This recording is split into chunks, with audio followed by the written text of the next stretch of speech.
partir do versículo 27. Diz assim a palavra do Senhor. Eu vou ler aqui na Contemporânea de Almeida, que diz assim: relataram a Moisés o seguinte: fomos à terra a que nos enviaste, nela verdadeiramente manam leite e mel, e este aqui é o seu fruto. Eles trouxeram um mega cacho de uva carregado por 2 homens. O povo que habita nessa terra, porém, é poderoso, as cidades fortificadas e muito grandes. Também vimos ali os filhos de Anak. Os amalequitas habitam na terra do Neguebe, os heteus, os jebuseus e os amorreus habitam na parte montanhosa, e os cananeus habitam junto ao mar e ao longo do Jordão. Então Calebe fez calar o povo perante Moisés e disse: subamos animosamente e possuamo-la em herança, pois certamente prevaleceremos contra ela. Deixa a sua Bíblia aberta, curve a sua cabeça, eu quero orar por você. Espírito Santo querido, muito obrigado, Senhor, por essa noite de Santa Ceia. Senhor, que prazer nós podemos assentar à tua mesa e comermos contigo, participarmos do teu corpo, do teu sangue. Muito obrigado, Senhor, muito obrigado por isso. Nessa noite, ó Deus, nós clamamos que o Senhor derrame sobre nós a tua palavra. Como o Eliton compartilhou conosco, nós queremos comer a tua carne, queremos nos alimentar da tua palavra nessa noite. Nos fortaleça, Senhor, em nome de Jesus, com a tua poderosa palavra. Ela é o maná que desceu do céu, ela é a nossa fonte de vida.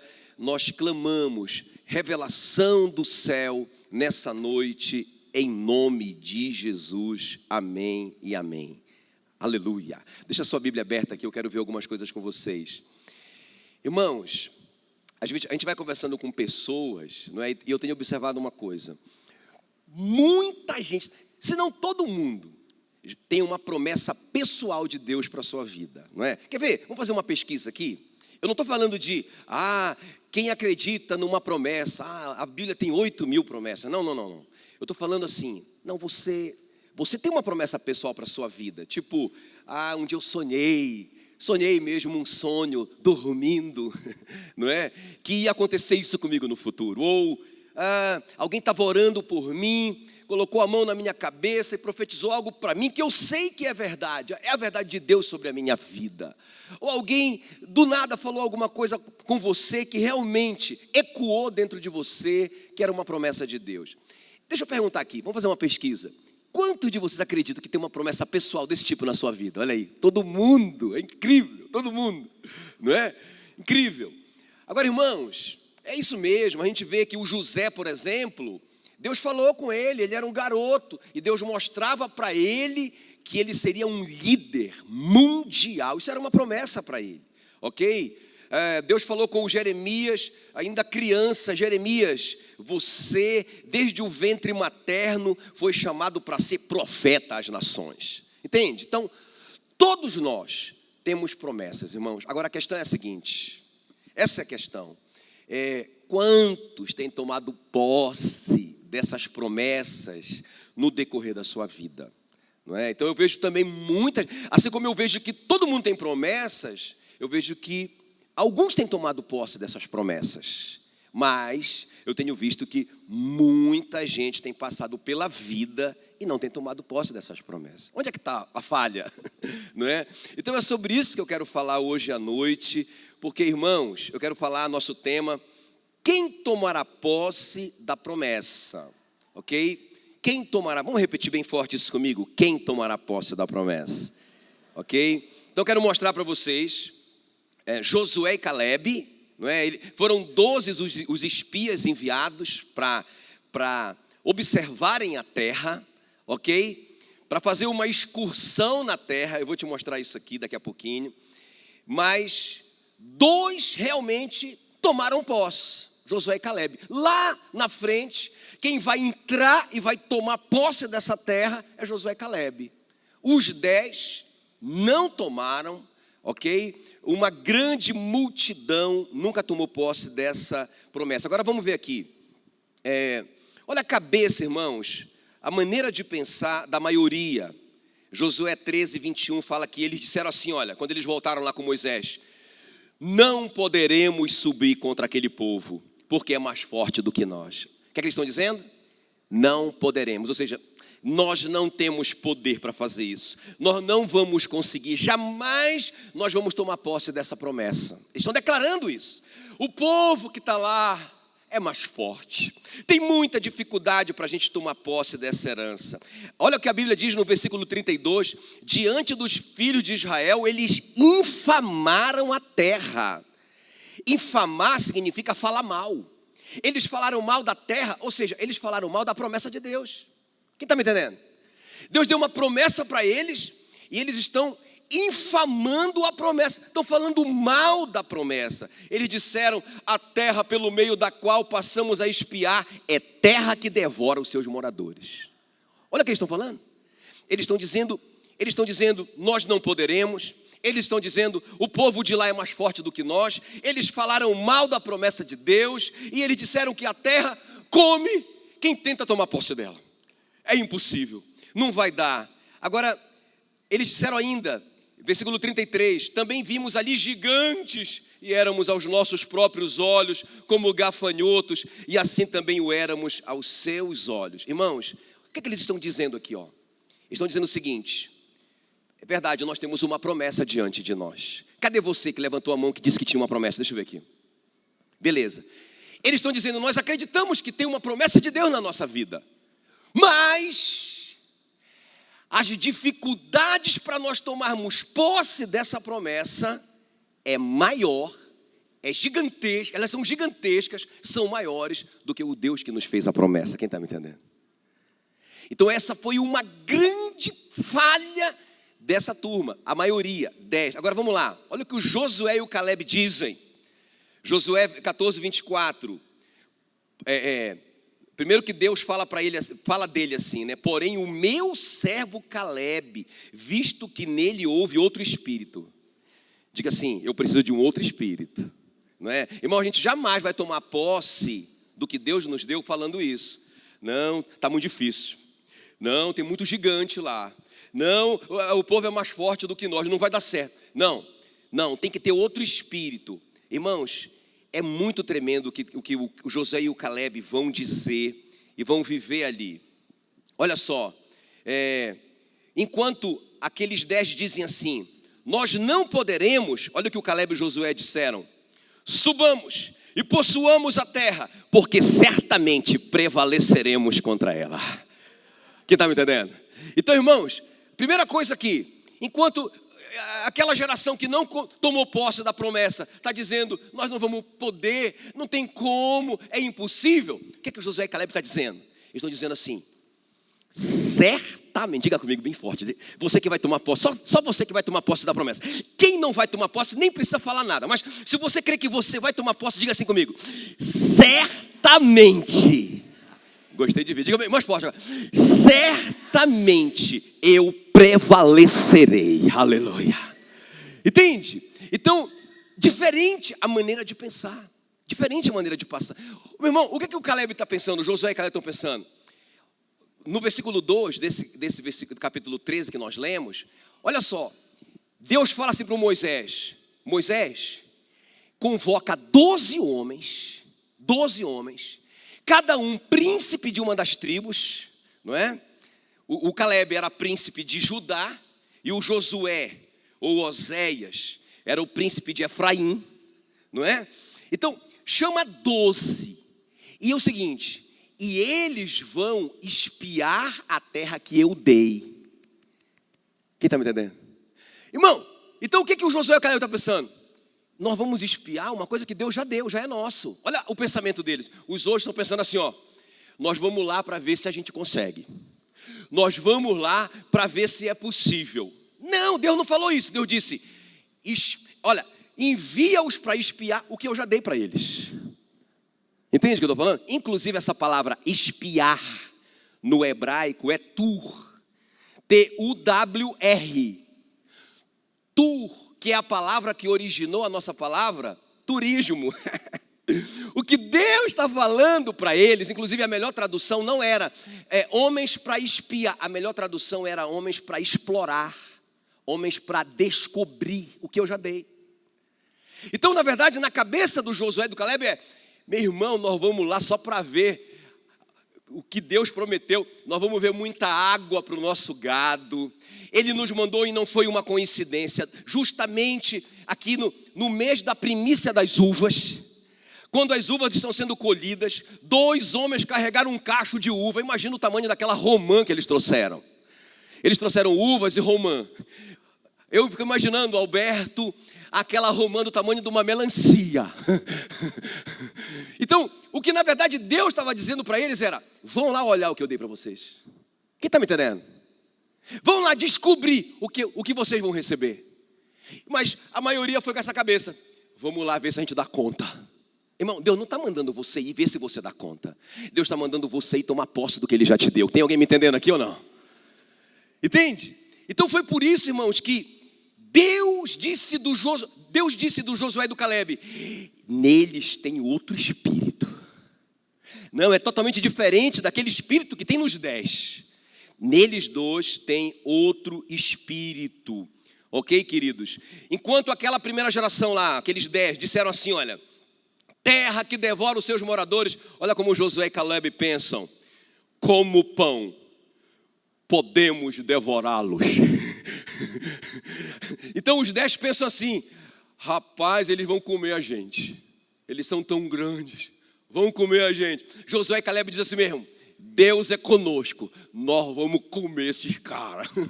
Entende? Então eles estão vendo a mesma situação. Mas, irmãos, quem vai tomar posse da herança tem uma maneira de pensar diferente. Eu acho tremendo isso. Enquanto a primeira, os 10 se veem como gafanhotos, olha que Josué e Caleb dizem: se o Senhor se agradar de nós, Ele nos dará a terra, não interessa o tamanho deles. Se o Senhor se agradar de nós, meu irmão, a terra é nossa. Amém, queridos? Muito, muito tremendo. Agora veja bem, quando eles voltam para Moisés para dar esse relatório, não é? Então, a Bíblia diz que o povo que ouviu o relatório dos 10, eles disseram: ai meu Deus, vamos levantar um capitão e voltar para o Egito. Ai, estamos perdidos, vamos morrer todo mundo aqui, nesse deserto. Então, os 10 fizeram isso. Aí Deus então vai dar o veredito dele sobre os 12, ok? 10 mais 2. Ele vai dizer assim: Moisés, sai da minha frente, porque eu vou destruir toda essa geração, todo esse povo eu vou destruir. Pode sair, porque 10 vezes eles vêm me provando, eles vêm me provocando a ira. Irmãos, é interessante isso. Eu quero te dizer logo nesse comecinho, nessa introdução, que quando a gente não toma posse de uma bênção, de uma herança que Deus deu, de uma promessa que Deus deu, a consequência não é só: eu não tomei posse de um bom casamento. Agora eu tenho um mau casamento. Eu não tomei posse de uma vida financeira equilibrada. Então agora eu estou endividado e com muitos problemas financeiros. Não, irmãos. O que eu quero te falar aqui nesse começo é o seguinte: quando eu não tomo posse de uma herança que Deus já me deu, Deus se ira. Isso é pecado. Quem está me entendendo? Porque eu estou dizendo para Deus assim: as dificuldades para eu conquistar o que o Senhor me prometeu são maiores do que as suas promessas, do que o Senhor. Interessante o que Moisés vai dizer para Deus, quando Deus diz: sai da minha frente, porque eu vou detonar essa geração. O Moisés se prostra com o rosto em terra e diz: não faça isso, Senhor, pense bem. Acho interessante essa oração. Ele se coloca na brecha, literalmente. E ele diz assim mesmo: se o Senhor fizer isso, o que o mundo vai dizer a seu respeito? Eles vão dizer que o Senhor tirou o seu povo do Egito, mas o Senhor não deu conta de colocá-los dentro da promessa que o Senhor fez. Não faça isso, Senhor. E a Bíblia diz, irmãos, que Deus, por causa daquela palavra, a Bíblia diz que por causa dessa, Moisés, por causa da tua palavra, eu não vou fazer isso. Eu não vou destruir esse povo, mas eu vou fazer uma coisa: eles não entram. Josué e Caleb, que perseveraram em me seguir, entrarão. Mas os homens de 20 anos para cima, esses homens que acreditaram nos 10, que seguiram os 10 e não seguiram a mim, eles não entram. Eles vão ficar, eles vão morrer no deserto. Quem está me entendendo? Então, irmãos, o que eu quero te dizer é que tem muita gente, muito crente. Eu estou falando de crente aqui. Eu estou falando do povo de Deus aqui. Não estou falando de um povo estranho. Estou falando de um povo de Deus que recebeu uma promessa. E tem muito crente rodando no deserto, morrendo no deserto, irritando a Deus com as suas dúvidas e incredulidades a respeito das promessas que Deus fez. Se Deus prometeu, Ele é fiel para cumprir. Irmão, como que uma pessoa pode pensar assim, olha, quer ver? Olha como que é prático isso aqui. Tá muito difícil de criar filho hoje. Não, olha, tem um gigante chamado internet, outro monstro chamado televisão, e as más companhias, não, eu não vou conseguir, eu sei que tem uma promessa, bendito o fruto do vosso ventre, eu sei que tem uma promessa, os seus filhos terão sucesso na terra, mas vai ser, está muito difícil, por isso que eu não quero nem ter filho. Irmão, o nome disso é incredulidade. Você está dizendo, Deus, o Senhor não se garante cumprir a promessa que o Senhor me fez. Vocês serão cabeça na terra, vocês serão cabeça e não cauda, vocês estarão sempre por cima e não por baixo. Jesus se fez pobre para que na sua pobreza vocês se tornassem ricos. Não, Senhor, mas o Senhor falou tudo isso, mas o Senhor não sabia da crise que viria sobre o país. É um monstro, é um gigante, eles são terríveis, Senhor. Irmão, Deus sabia, eu te garanto que sabia. Eu te garanto que Deus sabia dos cananeus, dos jebuseus, de todos os eus daquela terra. Deus sabia de tudo aquilo ali, de todas as dificuldades. Mas Ele disse, a terra é de vocês. 12 homens para explorar, para descobrir o que eu dei para vocês. Aleluia, aleluia. Muito bem, quero falar só 3 coisas para vocês. Como, então, na prática isso. Quem tomará posse da promessa? Tudo bem, a gente viu aqui as palavras de Josué e Caleb, mas palavras, irmãos, não vencem guerra. Só as palavras não vencem a guerra. Tem que ter palavra, tem que ter ação, ok? Então eu quero te mostrar que as atitudes, não só o que eles disseram, claro que a boca fala o que está no coração, eles falaram o que estava no coração deles. Mas vamos ver essas 3 atitudes de Josué e Caleb que deram a conquista da terra para eles. Quem tomará posse dessa promessa? Cadê aqueles que levantaram a mão que tem uma promessa? Você vai tomar posse dessa promessa em nome de Jesus. Só os crentes digam, em nome de Jesus. Vamos lá, então, em primeiro lugar, vamos aprender aqui com Josué e Caleb. Então, alguém que reconhece a sua autoridade espiritual. Ok, queridos? Eu acho interessante eles dizerem assim, Josué 14, Números, 14, 8. Olha o que eles dizem. Se o Senhor se agradar de nós, diga, se o Senhor se agradar de mim. Agora bem forte, se o Senhor se agradar de mim. Olha o que eles estão dizendo. Os caras estão dando um relatório totalmente negativo e incrédulo. E eles dizem, se o Senhor se agradar de nós, então nos fará entrar nessa terra e nola dará, terra que mana leite e mel. Irmãos, nós precisamos entender uma coisa.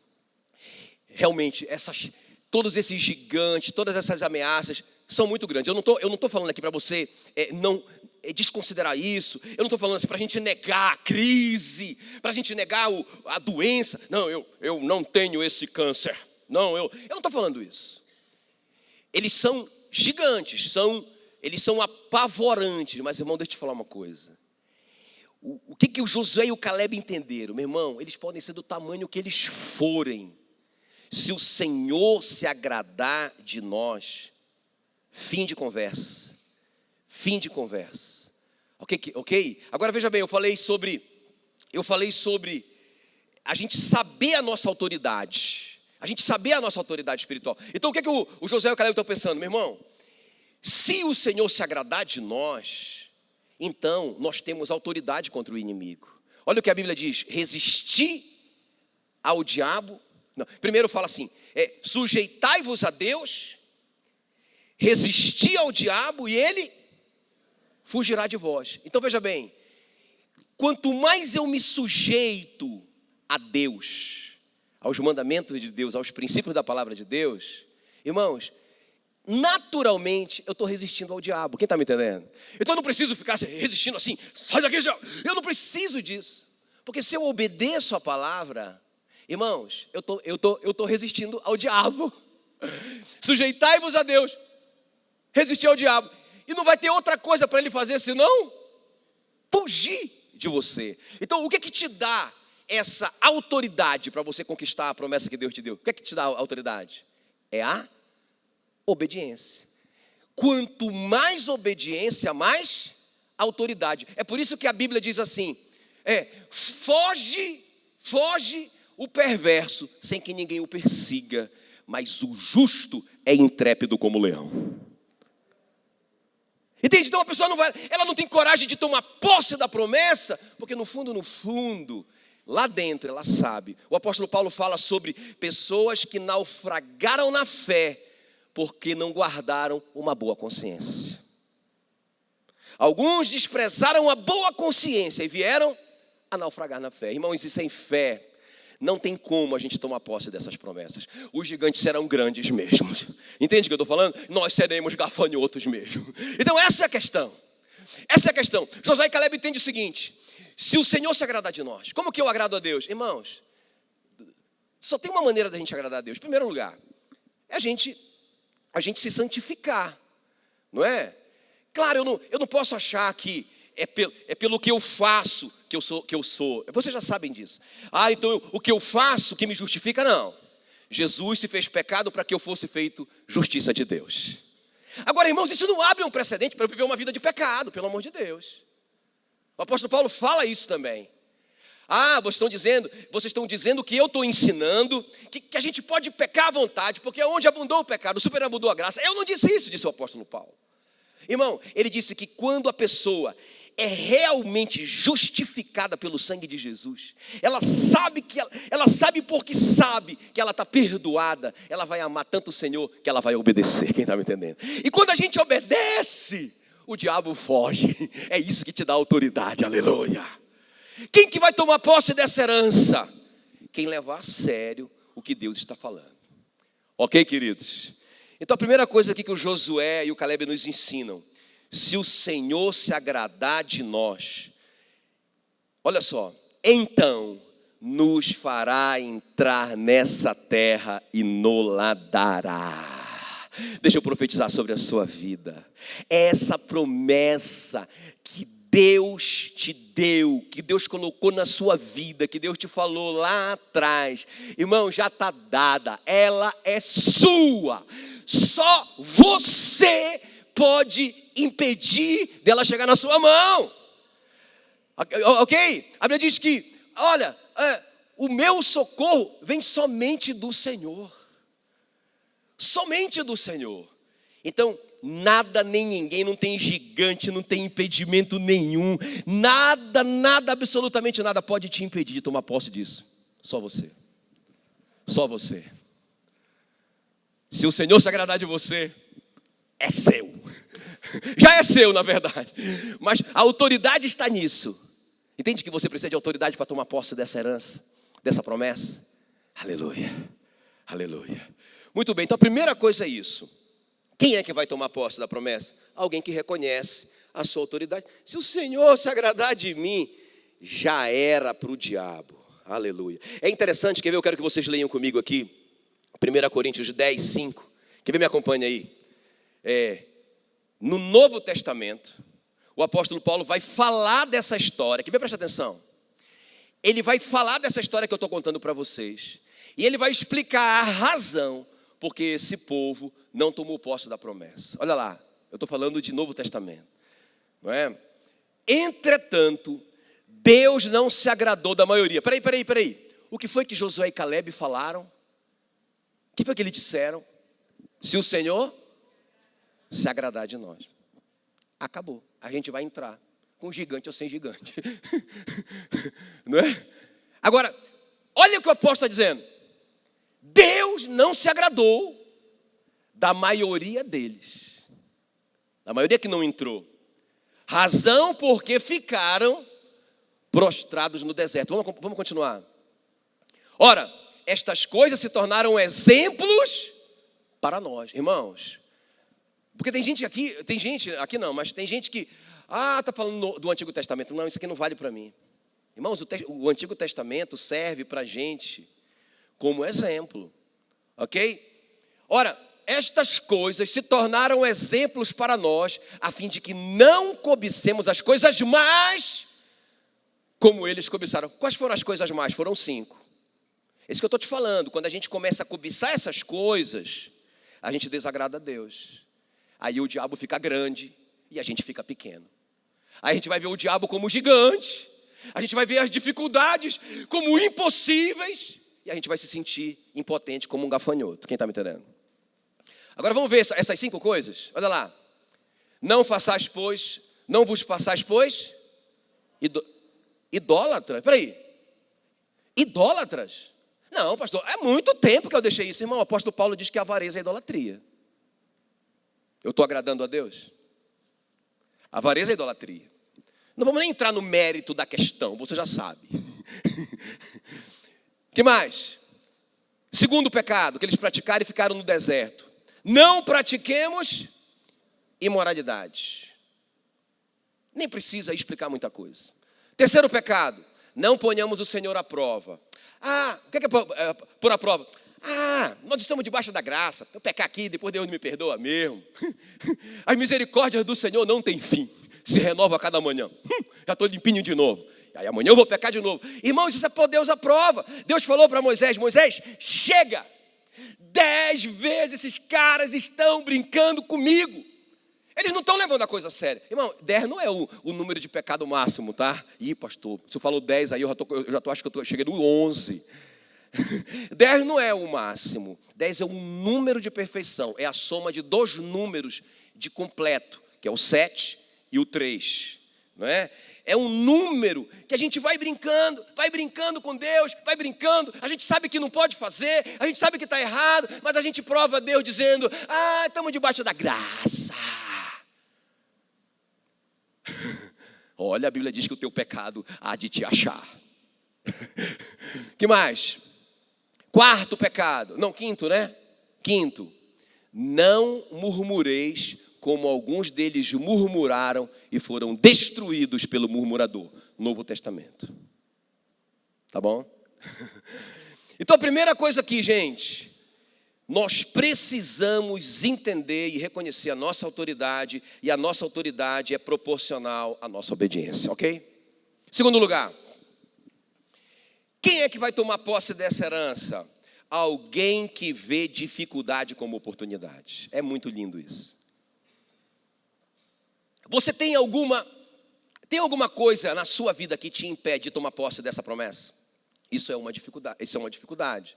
Isso é uma provação, isso é uma tribulação. Agora, se você aprender a ver essa dificuldade como uma oportunidade, você vai ser uma dessas pessoas que vai tomar posse da promessa. Diga glória a Deus. Diga assim, eu tenho uma dificuldade. Tem gente que levantou a mão e falou 5, né? Então, alguém que vê dificuldade como oportunidade. Olha só o que diz Números 14, 9. Tão somente, Josué e Caleb estão dizendo, tão somente não sejais rebeldes. Ele está chamando a incredulidade de rebelião. Tão somente não sejais rebeldes contra o Senhor, e não temais o povo dessa terra, porquanto como pão os podemos devorar. Olha só, retirou-se deles o seu amparo, o Senhor é conosco, não os temais. Então, olha o que eles estão dizendo, irmãos. Pessoal, essa turma, esses gigantes, essas dificuldades, são pão para a nossa fé. O Senhor se agradou de nós, fim de papo. Eles não têm mais proteção nenhuma. Eles não têm nenhum amparo, nós aqui temos. Vamos lá, nós vamos detonar. E tudo isso serve para a gente crescer. Irmão, deixa eu te falar uma coisa. As provações no caminho são necessárias para o nosso crescimento. Entende? Não existe comprimido para não sofrer. Quem está me entendendo? Ai, Senhor, eu não entendo porque eu estou passando por isso. Eu sou crente, sou dizimista. Eu estou me purificando dessas más obras. Porque, irmão, não tem outro caminho para o seu crescimento. Por isso que o apóstolo Paulo diz, né? Tem de alegria de passar por provações, porque a provação produz em vocês perseverança, experiência, esperança. Quem está me entendendo? Então, não tem outro jeito. Amém, queridos? Nós precisamos comer essas dificuldades como pão. Eu estava lembrando do José. Quer ver uma coisa interessante no José? Quer ver? Olha só. O José, ele está bem aqui, olha. Ele recebeu uma promessa bem aqui. Qual foi a promessa que o José recebeu? Que ele seria um grande líder. Que ele seria um sucesso. Quem está comigo? Ok? E a promessa, olha lá. Olha onde está a promessa. Lá naquela outra caixa lá, ó. Não é? Ele recebe a promessa aqui. Mas o cumprimento dela, o reino do Egito está lá, ó. Tá vendo? Quem está vendo? Beleza. Aí ele recebe a promessa aqui. Deus fala com ele assim, ó. Sonho, você vai ser grande, rapaz. Ele é um garoto pobre. Você vai ser um homem muito forte. E você vai ser meu instrumento para abençoar a sua nação. Não só a sua família, a sua nação. Quem está comigo? Agora o que acontece? Aí o José vai. Mas o José está tão confortável aqui. Ah, papai, mas eu não quero sair daqui porque o Senhor me dá roupa colorida. Eu sou o filhinho do papai. O Senhor me protege.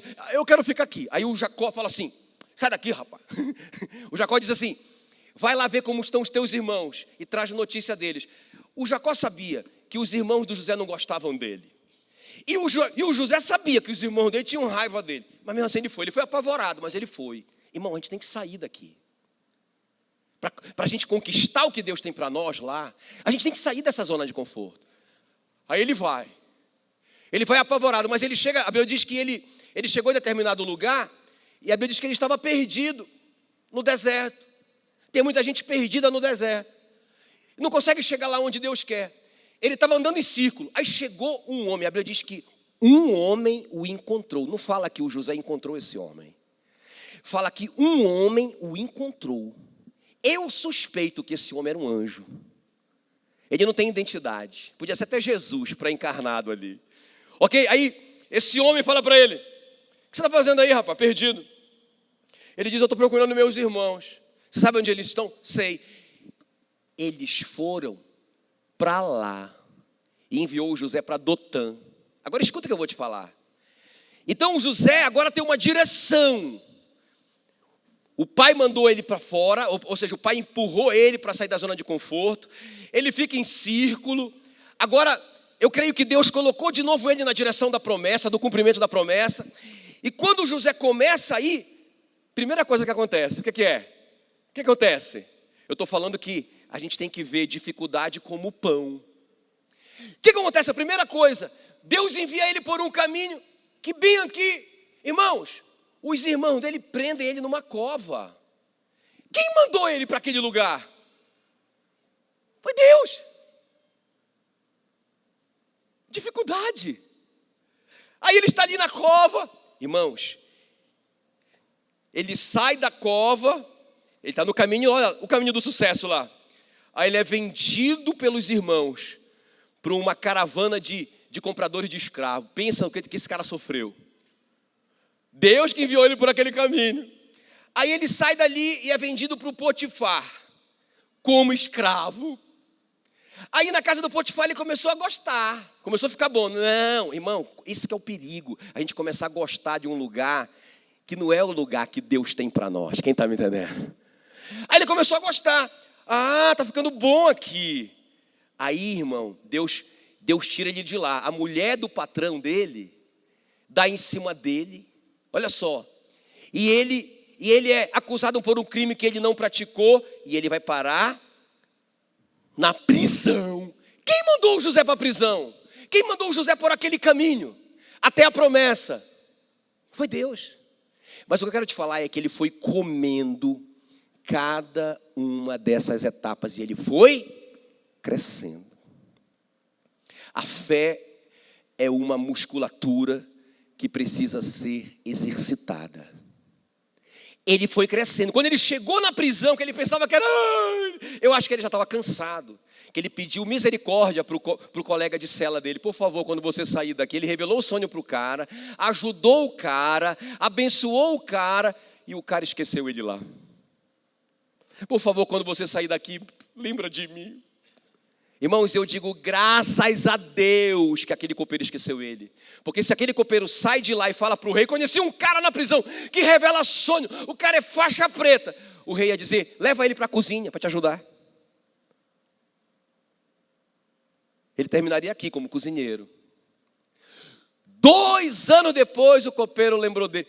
Quando o rei teve uma necessidade, só o José pôde revelar aquele sonho. Quem está me entendendo? Ele chegou. Aleluia! Ele chegou! Mas para ele chegar aqui, no cumprimento da promessa dele, irmãos, ele veio comendo cada uma dessas dificuldades e foi crescendo. Se você parar no meio do caminho, você não vai tomar posse do que Deus tem para você.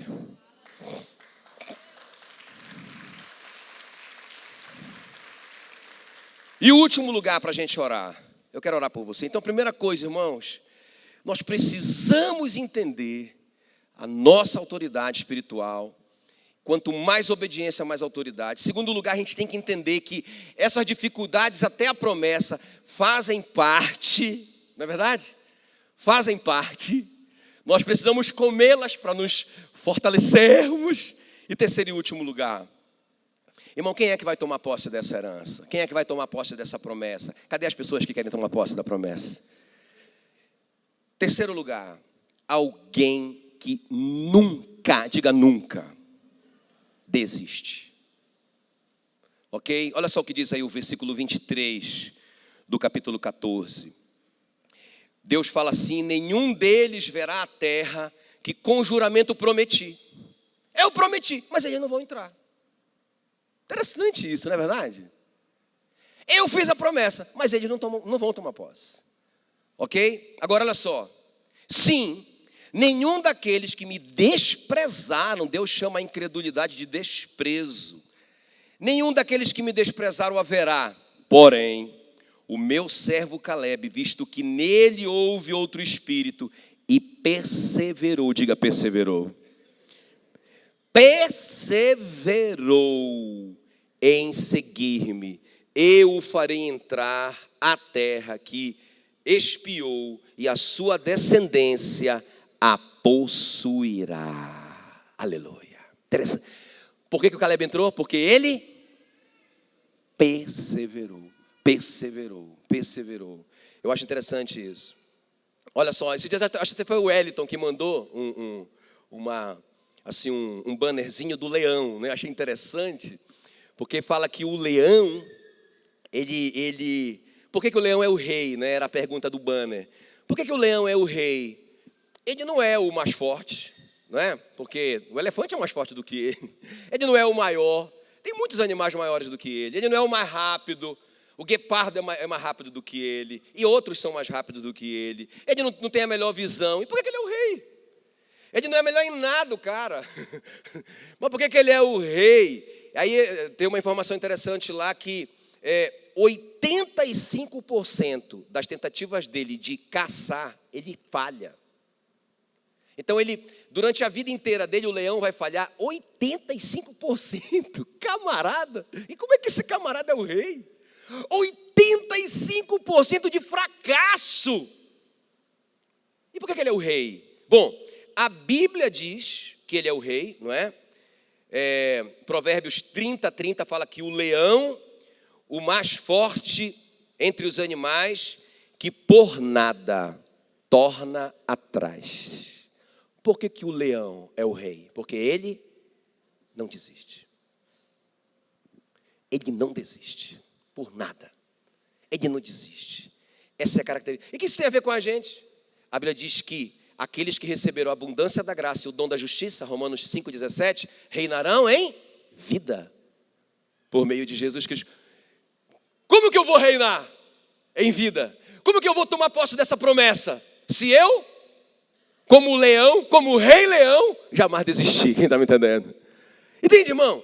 Nós precisamos ter isso. Olha só o que diz a Bíblia em Hebreus 10, 36.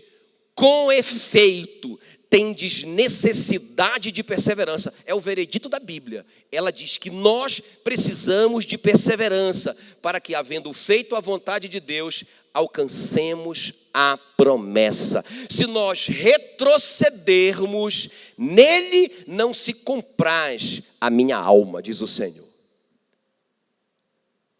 Então, irmãos, nós precisamos, e era esse o coração de Caleb. Caleb fez calar o povo perante Moisés e disse: vamos, subamos, possuímos a terra, porque certamente prevaleceremos contra ela. Aleluia, glória a Deus.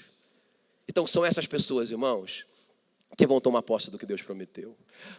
Imagina, eu fico imaginando, deixa eu terminar com isso. Imagina o José.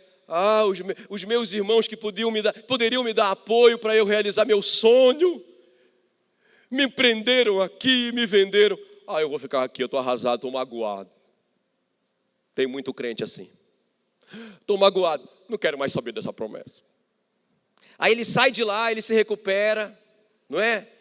Chega num lugar, aí alguém trai ele, mente a respeito dele, ele vai ser preso injustamente. Eu vou desistir. Eu não quero mais, estou muito magoado. Irmãos, eu quero te falar uma coisa. Nós sempre vamos passar por essas coisas, até nós chegarmos lá, aonde Deus quer que a gente chegue. Nunca desista. Repita isso comigo. Um desistente nunca vence. Um vencedor nunca desiste.